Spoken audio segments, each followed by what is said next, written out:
सभी प्यारे बच्चों को नमस्कार। जो आपने यूट्यूब थंबनेल पे देखा है, मैं आपको वही प्रश्न बताने वाला हूं और ये प्रश्न बोर्ड की परीक्षा में आया हुआ प्रश्न है। तो इस प्रश्न को हल कैसे करते हैं जरा ध्यान समझिएगा। तो प्रश्न हमारा है, एक ठोस एक शंकु के आकार का है। एक ठोस एक शंकु के आकार का है जो एक समान आधार त्रिज्या के अर्धगोले पर अध्यारोपित है। यदि अर्धगोले का वक्र पृष्ठ तथा शंकु का वक्र पृष्ठ समान है तो शंकु की त्रिज्या और ऊंचाई का अनुपात ज्ञात कीजिए। ठीक है, तो प्रश्न तो आपने देख लिया, इसे हल कैसे करते हैं देखिएगा। तो प्रश्न एक बार फिर देख रहे हैं, एक ठोस एक शंकु के आकार का है जो एक समान आधार त्रिज्या के अर्धगोले पर अध्यारोपित है। तो सबसे पहले बनाना हमें एक अर्धगोला इस प्रकार ये, और बच्चों इसके ऊपर एक संख्या अध्यारोपित है। ठीक है, ये बन गया हमारा अर्धगोला। अब इसके ऊपर एक शंकु अध्यारोपित है, इसको यहां से मिला देंगे और ये इसको यहां से मिला देंगे। ठीक, ये हमारी शंकु की ऊंचाई हो गई है और ये त्रिज्या दोनों की समान होगी। तो सबसे पहले लाइन लिखनी है हमें यहां पर,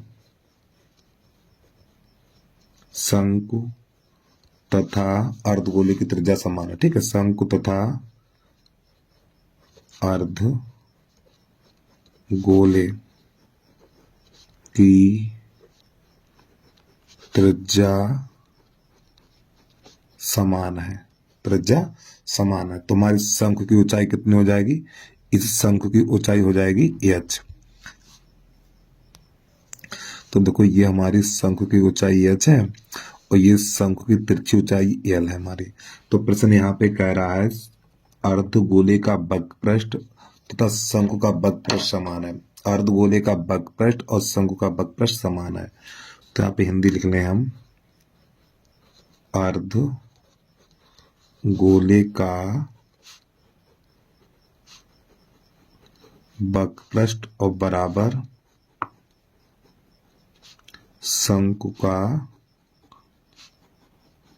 वक्र पृष्ठ, दोनों कैसे बराबर है? तो अर्धगोले का वक्र पृष्ठ है हमारा 2 पाई r स्क्वायर और शंकु का वक्र पृष्ठ पाई r l, इस प्रकार।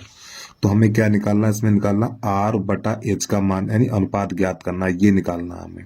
चलिए ध्यान समझिएगा। देखो बेटा, पाई से पाई कट जाएगा, देखो पाई से पाई कट जाएगा, एक आर से एक आर कट जाएगा, पाई से पाई कट जाएगा और एक आर से एक आर कट जाएगा। तो यहाँ पर बचेगा 2r बराबर l। और हमारा l बराबर सूत्र आपको पता होना चाहिए। तो l बराबर सूत्र है हमारा 2r बराबर, l बराबर सूत्र होता है under root h square plus r square. ये सूत्र है कि नहीं, ये बताइए भाई।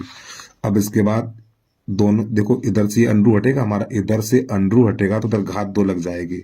तो ये बनेगा 2r का होल वर्ग, ये हो जाएगा h square plus r square इतना। तो प्यारे बच्चों ये बन जाएगा 4r स्क्वायर और इस r स्क्वायर को उधर ले आओ तो ये बन जाएगा r स्क्वायर बराबर h स्क्वायर। अब यहाँ पे हो जाएगा 3r स्क्वायर बराबर h स्क्वायर। तो प्यारे बच्चों यहाँ पे गुणा में 1 लगा सकते हैं। अब देखो यहाँ पे r स्क्वायर, ये h स्क्वायर आएगा, गुणा वाली चीज भाग में जाती है तो ये आएगी इसके नीचे और 3 जाएगा 1 के नीचे। तो ये बनेगा हमारा r स्क्वायर बटा h स्क्वायर और बराबर 1 बटा 3। अब यहाँ पे ये r, यहाँ पर भी घात 2, यहाँ पर भी घात 2 है तो r बटा h पे घात होल वर्ग ऐसे लगा सकते हो और 1 बटा 3। अब इधर से ये घात हटेगी तो इधर अंडू लग जाएगा। तो r बटा h बराबर 1 बटा 3 और प्यारे बच्चों ये बड़ा सा अंडू लगेगा और 1 का यानी 1 पे अंडू लगेगा नहीं क्योंकि उसका मान 1 ही रहेगा। तो r बटा h बराबर हो जाएगा 1 बटा अंडर रूट 3। तो प्यारे बच्चों यही प्रश्न का आंसर आ गया। तो उम्मीद है आपको समझ में आ गया होगा। तो बस आज के लिए इतना ही। जय हिंद, जय भारत।